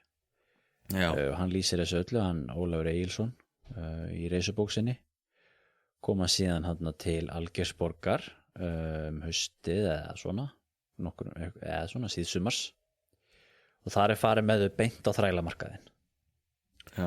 Og við vitum auðvitað svolítið það hvernig það var að vera þræll þarna af hinum ýmsu heimildum og það talaðum á þessu staðna, þetta voru fjöldin allur af hinum ýmsu þjóðunum eins og við talaðum og Evrópumenn voru að senda þarna og voru að koma þarna fólk til að kaupa þræla út, frelsa þræla og annað, þannig að það eru til heimildir hvernig þetta var þarna og svo náttúrulega þessar íslensku heimildir sem að við höfum fyrir þessu hvort það voru skrifið 4 bréf úr Barbaríunu. Meðal annars frá kannski einum af þessum frægasta fanga eða ambátt Tyrkja Guddu eða Guðríði Símonardóttur sem að hefur nú orðið rosalega fræg. Hennar saga, hún alltaf þetta voru nú leikrit og svona, hann sé nú stytta af henni að í Vestmannaeyjum, svo alltaf var hún náttúrulega konan hans Hallgríms Péturssonar. Og hún náttúrulega, og til mér talandi með þessi hórdómsbrota því að þegar hún sendi bréf sko, þá var það sönnun fyrir því hún væri á lífi og þá var hann búin að koma manninum sínum í vond mál sko, því hann var þá komið með eitthvað aðra. Það var sönnun að hún væri á lífi. En hvort þetta var þannig að allan að hann lýsir í þannig að kóngurinn fekk sko fyrst að velja eða kóngurinn, svo sem réði þarna ríkjum fekk fyrst að velja sko hraustust og bestu þrælana og svo að vera að passa þrælana því að þú veist, fólk var að stela þeim sko og alls konar örlög og náttúrulega mikið af börnum þarna sem að nú talaði að flest þessara barna hafa nú líklegast, eða öll bara tekið upp eða orðið lært tungumálu aðlagast þessu samfélagi sko og börn og úlingar eða öll tóku Íslam síðan og mikið af Íslendingum verðist hafa dáið fljótlega hann segir það Ólafur Egilsson að loftslagið hafi ekki passað fyrir Íslendinga, þeir þoldi ekki við því sem hita sko. En það er náttúrulega sjúkdómarnir þarna og það framöndi sjúkdómar Þetta bara svo, ef þú flytja íslenskar kindur núna til Norður-Afríku eða einhvert í Evrópu, það myndu fljótt drepast úr einhverjum sjúkdómi. Einmitt. Og svo lýsir hann því hvernig vinnustúlka sem hann var með í sinni þjónustu, sem var nú fögur ung stúlka, hún hafi verið keypt dýrum dómi af einhverjum kristnum manni frá Jerúsalem, það sem hún var höfð sem hjákona. Já. Vegna þess að þeir máttu ekki hafa samlægi við múslimska konur og öfugt eða eitthvað svoleiðis. Jú, það var eitthvað sem keypti hann sem ætlaði að fara með hann austur, einmitt. En mér finnst það skríti, ég hef ekki lesið það áður til þess að íslenskir menn mættu ekki hafa samræðin við aðrar en múslimska konur. Það hef ég hvergi heyrt áður. Ég þvert á móti lesið að þessi kvennabúr hafi nú verið full af kristnum konum. Já. Hér og þar, þú veist en það sem skiptir máli er þá að börn slíkra sambanda þurfa að vera alveg upp sem múslimar. Já. Þetta kemur allan fram í þessum frumheimildum og þetta í að því þú veist kannski ekki eitt miklum orðum í að tala um þann hrylling sem svona aðstæður auðvitað bera með sér, það auðvitað mikið kynlífsþrælkun. Já. Og þetta einmitt líka verið gagnrýnt síðan í þeir sem að tala orientalisman eins og við talaðum áður. Þetta fræg málverk til dæmis frá þrælamörkuðunum þarna. Og fólk náttúrulega dregið fram og tilbaka eftir göturnar nakiðu til þess að sýna varningin. Það náttúrulega snýrist þá bæði það að sýna að þarna væri sterkur og heilbrigður karlmaður sem væri ekki holdsveikur eða neitt slíkt, væri vöðvaður, geti þá unnið í einhverju námu, eða falleg ung stúlka sem einhver herran geti bætti við í kvennabúr sitt. Þá náttúrulega heimildin að lýsa þessu alveg í þaula og bókmenntir og málverk og allt slíkt eftir því að þú varst með svona þrælamarkaði. Já. Það eru sögur af því að menn hafi verið limlestir og beittir ofbeldi. Einar Loftsson hét hann, sem að sótti vatn í brunn og þess óauðvitandi að það væri brunnur bara fyrir múslima. Já. Það var skorið af honum eða af eyrunum og nefinu og hengt utan á hann og hann var dreginn göturnar. Sveimið það ef að mér skjáttlist ekki ef að eftir hann liggur frásögn sem bara til í afskriftum því að þau hafa glatast. Þannig að tala það svolítið af heimildum þetta brunnu í Kaupmannahöfn 1728. Mikil synd. Mikil synd, já. Segir hann Jón Þorkelsson, sá sem fyrstu safnaði saman öllum frásögnum og skýrslum Tyrkjaráni við Árni Magnússon, en það safn hans brann allt hjá honum eins og fleira 1728. Hefur hann þá verið búinn að þrautsafna svo að þá hafa líklega engar afskriftir verið eftir á Íslandi af sumum frásögnunum, svo sem af riti Einars Loftssonar úr Vestmannaeyjum og Halldórs Jónssonar úr Grindavík, sem bæði voru til fyrrum en reynast nú glötuð. Já, þetta vissi ég ekki. Það var mikill missir. Já. En síðan líka það sem áhugavert með þetta einmitt eins og þetta, hann sem kristinn maður mátti ekki sækja vatn þessum brunni. Það sem áhugavert þarna að múslimarnir þvinguðu ekki trúnni upp á neitt. Og það hafa þeir í raun og veru svo sem aldrei stundað, alveg sama hvar múslimar hafa lagt undir sér lönd. Nei. En lagaumhverfið hefur samt alltaf verið þannig að það hefur alltaf verið á kristaltæru hver væri forréttindaséttin. Jú. Þannig að til dæmi þeir náttúrulega voru þá niðurlægðir, hræktaða og sparkaðið á barðir og það náttúrulega mjög alvarlega þess að kristinn maður gerði eitthvað svipa gegn múslima, alveg saman hvort þú væri frjáls eða hvað það vegna þess að það var alltaf á kristaltæru að múslimundum væru herrastéttin og allir aðrir væru óæðri. Og svo framalega sem maður bara hélt sér innan þessa ramma, þá gat maður alveg iðka sína trú og fekk að vera tiltölulega í friði, en ef maður reyndi eitthvað á þær reglur, þá voru menn fljótt teknir af lífi eða fengu virkilega að kenna á því. Jú. Og það er náttúrulega litið til þess auðvitað að öll þessi börn og ungmenni skiptu trú. Já. Það er náttúrulega ástæða fyrir því okkur Íslam hefur breyst allan heiminn svo það hefur gert í dag, að þetta og annað, að laga umhverfi leiðir til þess. Þú veist, eins og bara Afganistan, þetta var Afganistan að fornum farið náttúrulega bara bútistaland. Jú. Eða Pakistan, þetta var hindúismi 1000 ára. Já, það hljóta nú að vera líka aðrar ástæður fyrir því að hverju fólk tekur upp nýjan sið, því að við sjáum nú auðvitað kristnin að breiðast allan heiminn líka og þó svo hún Já, auðvitað er líka þannig en það er þess vegna leið og þeir leggja undir sig eitthvað svæði eins og þarna eins og Norður-Afríku sem var allt kristið að þeir úr alltinn komið svona herrastétt sem kúar alla aðra og þú getur orðið hluti af herrastéttinni bara með því að segja þrisvar sinnum Guð Múhameð hans spámaður eitthvað slíkt segir það 3 sinnum, vart honum múslimi að þá þetta sérstök pressa að ganga til liðs við það fólk og þetta gerði heilmikið af fólki það og það þetta mjög skiljanlegt, þá losnar undan vosbúðinni og niðurlægingunni og maður skal ekki maður getur eiginlega ekki ofmetið heldur það að fyrir kristinn þræl sem búið að berja á að síðan skiptir hann trú og þá getur hann allt í einu gengið inn í moskuna sem jafningi allra annara og beðið og allt í einu orðin hluta af samfélaginu Jú. Og þá náttúrulega því að öll þurfum við á virðingu að halda og við sækjumst öll eftir því að fólki í kringum okkur virði okkur jú. Og þá náttúrulega gefur auga leið auðvitað, er það bara þeir þrjóskustu sem neita að gefa sér það og halda en þá í trúna þess vegna er eins og í Egyptalandi með minni hluta koptíska söfnuðin þar Já, og þetta náttúrulega svolítið merkilegt í þessum samtíma einmöldum þarna, þú veist, það er þetta samspil kristni og íslam sem að spila svo stórt hlutverk í þessari sögu og í frumheimildunum að, þú veist, þetta fyrirbæri að skipta trú, þú veist, það er ég meina, hvað maður að kalla það tabú eða, þú veist, það er erfitt mál fyrir þetta fólk og hann til dæmis lýsir í Ólafur hvernig sonur hans 11 ára er tekinn frá honum keyptur sko af einhverjum og hann segir við hann sko, þú veist, sama hvað gerir ekki kasta trúnni og hann svarar sko, þeir munu fá líkuma minn en ekki sál mína og fólk er upptekið af þessu í þessum íslensku heimildum eðlilega og þetta er stórt málefni hjá báðum aðilum mikill trúarheiti á báða báða algjörlega og ennferðmillin það er áhugavert að síðan náttúrulega líða þarna mörg ár og eitthvað af þessu fólki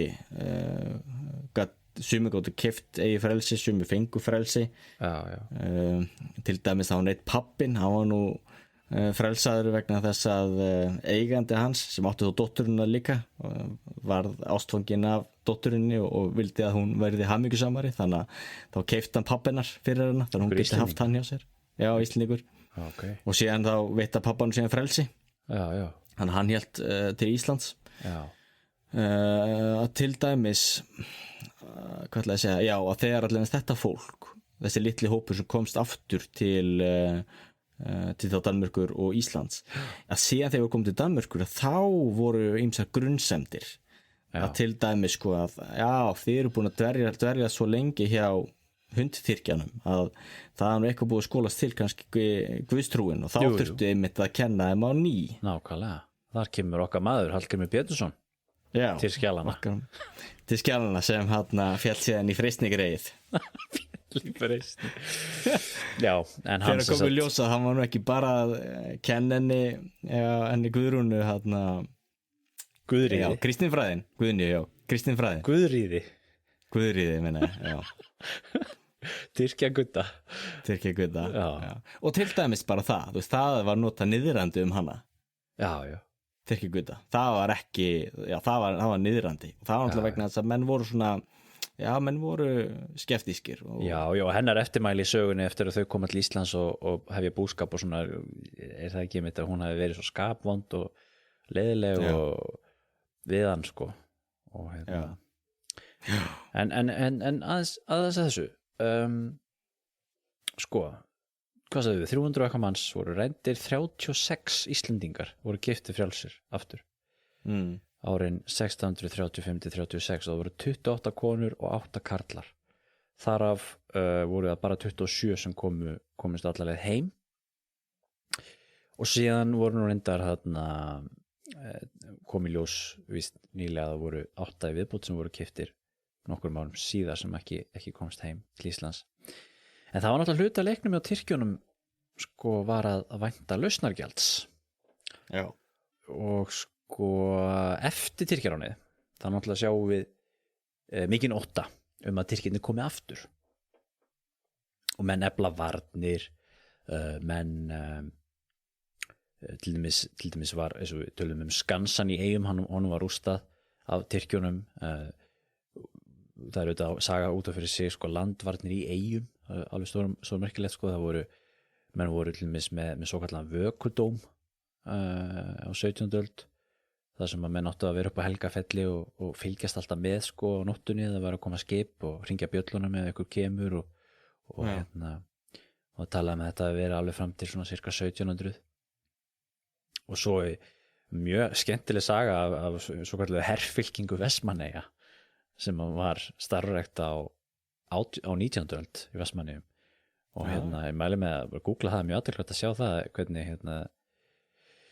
þú veist, það sem menn voru með svona vopnað lið, sko, með byssur og heræfingar og fóringja og liðsfóringja og trumbuslagar og fánabera og svona, sko. Allt Íslendingar, sko, undir fórustu þarna einhvers dansks eða þýsks sýslumanns sem var hann í Eyjum. Og þetta var hann alveg, miðja 19. öld. En eins og ég segi, þetta sko mikil ótti við Tyrkina og menn voru alltaf búast við að kemja aftur, en þeir komu aldrei aftur, og af hverju komu þeir ekki aftur, sko. Líklegast hafa þeir orðið fyrir smá vonbrigðum með það að þessi leiðangur var kannski ekki að borga sig jafnvel og menn höfðu kannski ætlað. Það var náttúrulega mikil fátækt, kannski var ekkert svo mikið upp úr krafsun að hafa. Og svo líka þetta að það voru ekkert svo margir sem voru giftir. Nei. Og og þeir byrjuðu því að senda Ólaf Egilsson með sérstætt svona, hvað heitir þetta, svona bréf, svona safe passage bréf. Já, getur maður ekki kallað þetta eitthvað konar vegabréf síns tíma? Já, vegabréf. Já. Það sem að með alveg sérstaka undirskrifa af æðstu yfirvöldum að þennan mann á að láta í friði. Og það er náttúrulega þetta stór hluta reisubókin hans er ferðin hans þar sem hann fer peningalaus frá Algeirsborg í gegnum Ítalíu, Frakkland, Holland og til Danmerkur. Já. Með það fyrir marki að biðja lausnagjald frá konginum fyrir hans fjölskyldu þá og aðra Íslendinga. Og konungurinn fyrirskipar og náttúrulega stjórnvöldu Íslandi hafum það samtök að sko safna. Kongurinn, náttúrulega danski kongurinn Kristján IV, þeir voru náttúrulega nýbúnir að vera að brasa í 30 ára stríðinu, sko. Og það er bara það sem er svo grátlegt að þegar hann kemur síðan loksins til Danmerkur, að þá er Þýskalandskeisari búin að leggja undir stóru hluta á Jótlands og brenna, þannig að hann fær að heyra það að Danakonungur sé ekki fara að reiða neitt fyrir af hendi til þess að kaupa einhverja þræla í Barbaríinu. Já. Þannig að hann er einhverjum gefst upp þar og hélt til Íslands og hefur nú verið nefnt annars staðar, hef ég séð að mögulega hafi þessir sjóræningjar vitað því að Danakongur var upptekinn í hernaði og laskaður eftir hernaðin í Þýskalandi og þess vegna hafi þeir séð þarna gott tækifæri til að skjóta sér en sem veit svo sem ekkert það en já, Danir, þeir einmitt þannig að þeirra svar var bara sko, ok, þá bara safnið þið fyrir því og var gefin út tilskipunum að þetta safna fyrir því og það var endar eins í færeska ráninu þarna 2 árum seinna þá komu þarna ræningjar í Hvalbö og Suðurey og það heldur merkilega að ég vissi ekkert að því, aldrei heyrt það. Nei, ég hef ekki heyrt það heldur áður en ég las núna það þetta. Það eru víst örnefnið þarna líka, Turkagrafirnar. Já. Það sem að eiga að hafa verið Tyrkir sem skóluð á land. Turkarasteinar og hvort það voru 30 mann sem voru rændir þar, og ekki meir en það en þar var sama sögu að segja að danski konungurinn fór fram á söfnun í Færeyjum fyrir því og þeir náðu nú ekki að safna miklu. Nei, það sé að hluta þess að menn tóku oft hálf illa í það að hrinda af stað svona söfnunum vegna þess að hann var svo mikið spilling og ylliðast man ekki hvern hétt sem var biskup í Skálholti, hann var mjög að draga lappirnar í svona söfnunarmálum því hann vissi það að stór hluta fénu myndi bara fara í vasa einhverja. Já, var það ekki hann eða einhver af þessum fyrirmönnum hann sem skrifaði bréfi til einhvers sko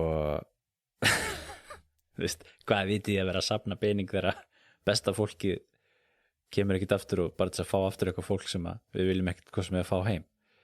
Já, ok. Það er svolítið ljótt maður. Gísli Oddsson biskup skrifaði Já. til Árna Oddssonar bróðsins Já, einmitt, hvort það væri nokkuð vitið að vera að safna pening fyrir fólki sem engin eftirsjá var eftir. já, já.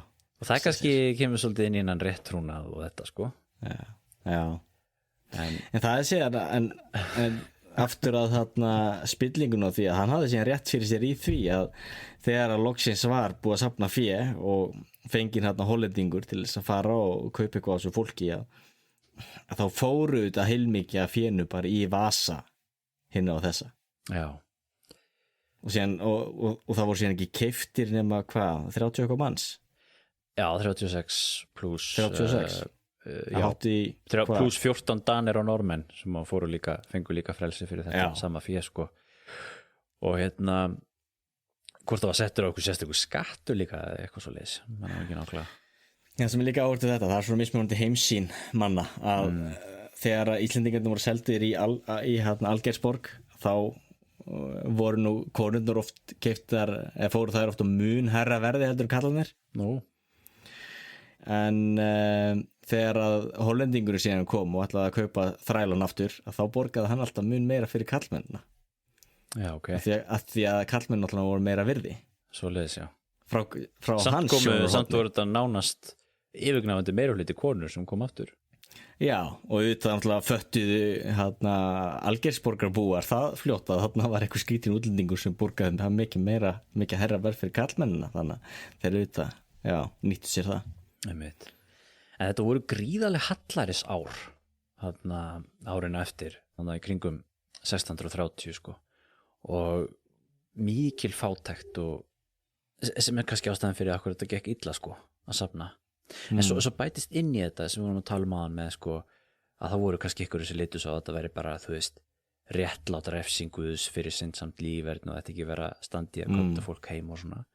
Og svo líka það voru umræður það menn að við ættum ekki að vera að sko we don't negotiate with terrorists. Já, já. Það ekki vera að borga til þess að hvetja og til þess að koma aftur og kannski virkaði það. Já, kannski. En það sem ég var líka að setja í sammyngina að það voru gífurlegur upphæðir eins og sem var svona konum sem voru einna dýrastar þá voru kannski seldar fyrir þá verð sem þið jafngilda heilu jörðunum á Íslandi ef ekki mörgum jörðum. Ég fyrir náttúrulega svona bláfátækt íslensk samfélag og náttúrulega erfitt að safna saman þá náttúrulega nefnir fé til þess að kaupa það fólk tilbaka því að síðan auðvitað hækkaði verðið náttúrulega eftir því sem fólki heima langaði þá til þess að fá þetta fólk aftur til sín. Það allir eins og hluta eftir þessi hollendingur líka var eitt miklum tíma var lengi til þess að kaupa þessa 36 sem hann keypti af því að auðvitað fólk áttaði sig á því af hverju hann var þarna og þá náttúrulega hækkaði verðið. Þetta er aðtilvægt þetta með svo við sjáum bara í dag með fanga sem eru teknir til fanga í Sýrlandi og svona. Er það ekki mitt þar sem að sko bresk og bandarísk yfirvöld borga ekki lausnargjald. Þess vegna er það því miður þannig að þessir ríkisborgar eru oft teknir á lífi og meðan frakkar og þjóðverjar og aðrir sem eru teknir það er bara borga fyrir þá og þeir sendir heim. Þetta er gallið með auðvitað vill maður auðvitað kannski vill maður hlaupa til og kaupa eða borga en náttúrulega hluta því að þá náttúrulega býr maður til aukinn hvata til þess að ræna því þá er það allt í einu orðin business og það er verslunarmódel og maður getur þá að lifa á því. Já, er ekki stundu verið sagt að þessu ISIS og svona þeir hafi fjármagna sig að stóra hluta af þessu og það er svona skærulega hópar og eitthvað svona. Já, það er alveg hluta af þessu. Já, lausnargjald. Já. En síðan var líka þetta fólk sem þá síðan loksins komst heim að það var heldur ekkert eitthvað endilega svo miklir gleði fundir því fólk hafði haldið áfram mikið að eitthvað af þeim sem voru náttúrulega heima fyrir þetta og líðin einhver 10 ári eða hvað það var. Þá var þetta fólk að fara í þjarkar en ná eignum sínum aftur og þeir voru það, eigninu voru kannski búin að vera í vörslu einhvers og þá voru þeir að krefjast þess að fá eitthvað greitt fyrir að hafa haft eigninu í vörslu og þannig að þetta var voðalega grátlegt oft. Hann lýsiði nú hann Ólafur Egilsson þegar hann kom til aftur og það hafi nú verið miklu fagnaðarfundir og menn hafi verið svo hann hafi verið heimtur úr helju en það var náttúrulega bara árið eftir sko. kom bara árið eftir náttúrulega margir hinna voru náttúrulega ekki að koma heim fyrir en sko hvenær var það sko árunum 35-36 sko það eru tölvöld setna sko og það var mikið sjokk fyrir eiginkonu hans þegar hún komst að því í Algeirsborg að hann var komin heim og farin til Vestmannaeyja og var ekki að vinna meir í málinu. Býtu nú við eiginkonu hans Ásta hún var tekin líka Já. En hún komst heim aftur Á endanum, já. Hann náttúrulega kom heim mikið fyrr og hún frétti það einmitt að hann væri í Vestmannaeyjum og hefði ekki, ég veit ekki hvernig maður orða, unni meir í málunum og hvað, hann náttúrulega fór aldrei á fund konungs, hann reyndi ekki, eftir heimildir, hann talaði eitthvað við menn í Kaupmannahöfn en hann, það ekki svo hann hafði reynd að pressa rosalega mikið og reyna að vinna í málunu. Nei. Heldur fór hann síðan bara til Eyja og var þar og meðan konan og börninu voru í, þrælar í Algeirsborg. En heldur ég aðteglast þetta með sko fátæktina og þetta það hefur verið nefnt stundum svo hugmynd meiri segja held ég í heimildum fyrir þessum árum og kannski líka á síðari tímum sko hvort það hafa nú verið nokkuð mikið skarra að vera bóndi á Íslandi eða þræll eða minnstakosti trúskiptingur í barbarínu sko Hann nefnir talar þetta hann Jón Helgason sko eins og hérna sko hann segir það síðasta setningin í bókinni þá hlekki sem við draugumst með munum við komandi kynslóðir betur skynja og hann nefnir talar aldrei það að það hafi nú einmitt kannski ekkert endilega verið verra sérstaklega og varst kannski með húsbónda sem var ágætur að vera þá í ánauði í Algeirsborg og til dæmis ein af konunum sem var keypt laus trúskiptingu bara Já, sérstaklega það eina konur sem var keypt þarna og hefði getað farið heim hún valdi á síðustu stundu að verða eftir í Algeirsborg einmitt, giftist einhverjum bara og Já. En það líka áhvert að þegar tölum við þarna Napoleon og einmitt hans herferð til Egyptalands það var einmitt eiginkona eins af hans foringjum hún var tekið til fanga og sett þá bara í eitthvað kvennabúr einhvers, soldáns eða hvað það var, hann velluðus mannsallafana og þegar frakkarnir komu síðan og vildu kaupa hana frjálsa þá afþakkaði hún það því hún hafði það gott í kvennabúrinu hún kaust það frekar en ég held samt oft það séu undantekningar en sko ég veit ekki samt hvort þessi sögu sko ég hef nú ekki heyrt mikið talað um þetta sko þessa hugmynd en auðvitað náttúrulega rýmar þetta svolítið við svona þessa söguskoðun á Íslandssögunni sem að kemur fram hérna upp úr 1980-90 sko vosbúðina og hvað fólk hafði það slæmt á Íslandi sem þá uppreist gegn þessari gömlu söguskoðun sjálfstæðisbaráttunar Íslendinga sem þú veist, miklu hetju þjóð sko í baráttunni við náttúruöflun og allt þetta sko en það var oft verið að tala um hvað fólk hafði það slæmt sko hérna sko Svo þetta er hérna trúin á moldina Já, þjóðirleikjum hugafarsins og þetta allt saman sko en hvort að þessar hugmyndir eitthvað tengist því sko, ég veit ekki Já En þetta er náttúrulega hluti af líka á stærri sögu og ég hugsa að það væri gaman að einhvern tekja sem þema setna að líta meira á þessi sjórán á 17. og 18. öld og svo væri líka mjög gaman að tala hérna barbaríustríðin síðan og hvernig Bandaríkjamenn gengur síðan milli bóls og höfuðs á þessu hiski Já, það er nú held ég frækt dæmi í bandarískri svona réttars eða svona constitutional sögu sko hvernig það allt saman var hvernig það var sko forsetinn versus þingið og eitthvað það er alltaf notað sem skólabókudæmi hvernig bandaríska stjórnkerfi virkar við þurfum ekki að fara út í það núna Nei, það verður gaman að taka það sem þeim upp til að setja En þeir tóku þetta fyrir sér á 19. öld og svo frakkar þegar þeir tóku við þarna 1800 og hvað það var þá leið þetta loks undir lok þessu sjórán Þóru að segja að það hafi verið eitt að jákvæða hlýða nýlendisöfnum Það var mjög að passa sér núna Það má kannski segja það Herðu, þetta er ágætt Tyrkjaránið, við höfum nú farið hér íðan völl og þetta er alveg stórmerkilegt mál og eins og ég sagði hér upp að þetta vekur hroll og þetta er svo nálagt manni að þetta eru Íslendingar sko þú veist, það er það sem er svo hryllilegt við þetta og þetta einhvern veginn er svona í blóðinu hjá manni að líta þetta sem svona sögulegt tráma sem hinn íslenska þjóð gekk í gegnum. Alveg rétt hjá þér. Já, þá erum við ekki bara að vera góðir með þetta. Sé þetta komið gott. Já, þá ætlum við að minna hlustendur enn og aftur á vefsíðu okkar á fésbókinni og netfang þáttarins söguskoðun@gmail.com og þá segjum við það gott héðan úr söguskoðun og snúum aftur hér vonbráðar með eitthvað annað skemmtilegt málefni. Verið sæl.